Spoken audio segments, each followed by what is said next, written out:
Hello friends, welcome back to my channel. এখন শীতকাল, তাই পিঠে পুলি না খেলে শীতকালে হয়। সেই জন্য আজকে তোমাদের একটা পিঠে পুলির রেসিপি নিয়ে চলে এলাম। আজকে বানানো দেখাবো ঝাল পিঠে।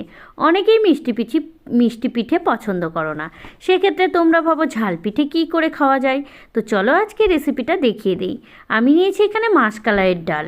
মাসকলাইয়ের ডাল এইখানে আমি প্রেসার কুকারে দিয়ে দিলাম। এবারে দিয়ে দিচ্ছি নুন আর হলুদ। হ্যাঁ, নুন হলুদ দেওয়ার পরে একদম জলটা কম পরিমাণে, ডাল যেরকম বানাতে তোমরা জল দাও তার 1/3 জল দিয়েছি।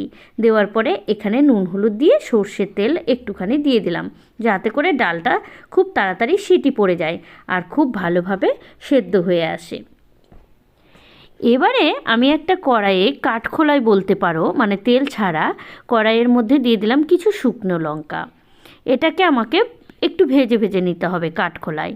তারপরে দিয়ে দিচ্ছি জিরে। এক্ষেত্রে তোমরা কিন্তু মৌরিও দিতে পারো, তাতে খুব সুন্দর ফ্লেভার বেরিয়ে আসবে। আর এদিকে ডালটা আমি বসিয়ে দিয়েছি। ডালটা একটা ওই দুটোর মতো সিটি ফেলে নামিয়ে নিয়ে দেখতে হবে ডালটা সেদ্ধ হলো কি না। নিয়েছি এখানে বাদাম কিছু, বাদামটাকেও আমাকে ভেজে নিতে হবে। আর ওই যে দেখলে জিরে আর লঙ্কা, এটাকে কিন্তু আমি পেস্ট করে নিয়েছি শিলনোড়ায়। এদিকে সুন্দর করে ছোট ছোট করে আলু কেটে নিয়েছি। এই আলুটা দিয়ে আমাকে পুর বানাতে হবে। পুরের জন্য দেখো আমি আলুর সবজিটাকে খুব সুন্দর করে ভেজে নেব। হ্যাঁ, যেহেতু নতুন আলু তাই একটুখানি জল অ্যাড করব, দিয়ে তারপরে আলুটাকে ভেজে নিলাম। এর মধ্যে আমি দিয়ে দিলাম মটরশুঁটি আর দিয়ে দিলাম ওই যে বাটা মশলাটা। এই মশলাটাতেই করেই ফ্লেভারটা বেরিয়ে আসবে কিন্তু রেসিপিটার। আর ওই যে বাদামটা দেখতে পেলে, সেই বাদাম, ভেজে রাখা বাদামটাকে আমি সুন্দরভাবে বেটে নিয়েছি। একদম গুঁড়ো না, ওই বলতে পারো আধা বাটা করে নিয়েছি। তারপরে এই সবজিটি পুরটার সঙ্গে দিয়ে দিলাম। পুরটা যে যত সুন্দরভাবে বানাবে পিঠেটা কিন্তু ততটাই টেস্টি হবে খেতে। এবারে ডালটাকে আমি বের করে নিয়েছি। ডালটা দেখো আধা সিদ্ধ করে নিয়েছি। নিয়ে তারপরে আমি ডালের মধ্যে দিয়ে দিচ্ছি একটুখানি জাস্ট ময়দা। ময়দাটা চেষ্টা করবে খুব অল্প পরিমাণে দেবার, হ্যাঁ, তাতে করে পিঠের স্বাদটা বেশি ভালো হবে। দিচ্ছি স্বাদ মতো নুন আর হলুদ এখানে আমি অ্যাড করব না, যেহেতু ডাল সিটি পড়ার সময় আমি হলুদটা দিয়েছিলাম, তাই হলুদটা আর দেবার প্রয়োজন নেই। এবার খুব আলতো হাতে ডালের সঙ্গে এই যে ময়দাটা পেস্ট করে নিতে হবে। নিয়ে খুব ভালোভাবে পিঠেটা বানাবো।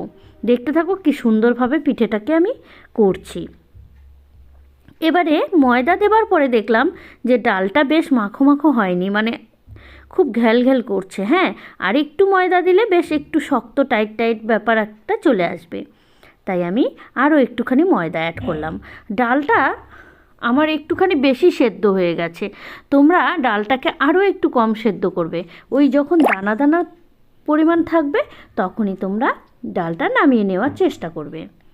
এবার আমার এই রেসিপির মোটামুটি অর্ধেকটা কমপ্লিট হয়ে গেছে। চলো এবারে এই যে মশলাটা ছিল, অর্ধেকটা দিয়েছিলাম পুরের মধ্যে আর অর্ধেকটা দিয়ে দিলাম এই পিঠের মধ্যে। এটা বেশ ঝাল ঝাল একটা ফ্লেভার চলে আসবে আর খুব টেস্টি হবে। এবারে এটা মাখানো কমপ্লিট হয়ে গেছে, নুন দিয়েও মাখিয়ে নিয়েছি। এবার সুন্দরভাবে আমাকে বলের আকারে করে নিতে হবে। চলো এবার বলের আকার করা যাক, পিঠেটা তৈরি করা যাক। এবারে আমি সুন্দরভাবে এইভাবে হাতে নিয়েছি, নিয়ে দেখো এই যে বলের আকার তৈরি করছি। এক্ষেত্রে যদি দেখো হাতে লেগে লেগে যাচ্ছে, তাহলে একটুখানি ময়দা অ্যাড করবে। ময়দাটা হাতে নিয়ে নেবে, নিয়ে করবে, দেখবে তাতে করে লেগে লেগে ব্যাপারটা যাবে না। এই যে ময়দাটা আমি সুন্দরভাবে নিয়ে নিলাম এটার মধ্যে। নিয়ে এবার সুন্দরভাবে এটা গর্ত গর্ত করতে হবে। ওই যে যেভাবে তোমরা পিঠে বানাও না, মিষ্টি পিঠে, যেভাবে তোমরা ওই যে কি বলবো ওটাকে, মিষ্টি পিঠে, গোকুল পিঠে বানাও অনেকে, তারপরে অনেকে দুধ পিঠে বানাও মিষ্টি, হ্যাঁ দুধ পুলি, সেই রকম আকারেই ধারণ করবে। করার পরে দেখো সুন্দরভাবে এটাকে পিঠের আকার তৈরি করবে। এটা যে যে যত সুন্দরভাবে সাজটা তৈরি করতে পারবে তত কিন্তু দেখতে সুন্দর লাগবে, স্বাদের এখানে কোনো ব্যাপার না। এবারে আবারও একটু ময়দা হাতে নিলাম, নিয়ে আবারও সুন্দরভাবে এটাকে গোল করে নিচ্ছি। নিয়ে গর্তটা পুরো গোল করে নিচ্ছি, ওই বলতে পারো সিঙাড়ার মতো টাইপের। হ্যাঁ, এটা খেতে কিন্তু ভীষণ টেস্টি হবে। যারা পারো না ফটাফট আমার এই রেসিপিটা দেখে তারা বানিয়ে নেবে। ঠিক আছে, এবার দেখো আমি কি সুন্দর করে আবার মুড়ে দিচ্ছি। তোমাদের আরেকটা কথা বলে দিই, এটা মোড়ানোর সময় লক্ষ্য রাখতে হবে জয়েন্টটা যেন খুলে না যায়, তাহলে তেলের মধ্যে দেওয়ার সঙ্গে সঙ্গে কিন্তু ভাজার আগেই খুলে যাবে। এরকম করে আমি পিঠের আকার ধারণ করছি, সবগুলোকে বানিয়ে নেব। এভাবে বল করছি আর এইভাবে হাতে মুড়ে মুড়ে আমি পিঠেটাকে তৈরি করছি। আর এটা খেতে ঝাল ঝাল, খুব টেস্টি, সিঙ্গারার থেকেও ভীষণ টেস্টি।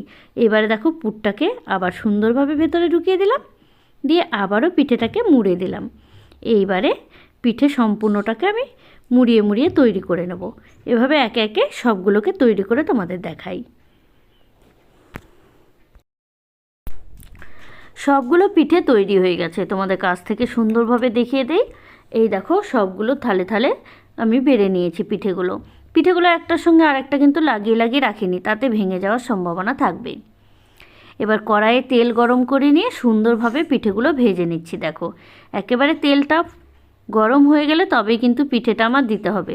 তোমরা চাইবে ডুবো তেলে কিন্তু ভাজতে পারো, তাতে পিঠেটা আরও ভালো হবে। আমি এখানে একটু অল্প পরিমাণে তেল দিয়েছি, দিয়ে আমি অল্প অল্প করে ভেজে নিচ্ছি। তোমরা চাইলে একেবারে ডুবো তেলে সবগুলো একসঙ্গে ভেজে নিতে পারো। আর কড়াইটা অবশ্যই তাতিয়ে নিয়ে তারপরে পিঠেটা ছাড়বে, তাতে পিঠে ভেঙে যাওয়ার সম্ভাবনা কিন্তু থাকবে না। দেখো সুন্দরভাবে পিঠেগুলো আকার ধারণ করেছে। চলো তোমাদের দেখিয়ে দিই পিঠেগুলো কত সুন্দর তৈরি হচ্ছে। আজকের পিঠের রেসিপিটা এটুকুই। দেখা হচ্ছে কালকে আবার নতুন একটা রেসিপি নিয়ে। আর তোমরা অবশ্যই কমেন্টে জানিও কেমন লাগলো পিঠের রেসিপিটা।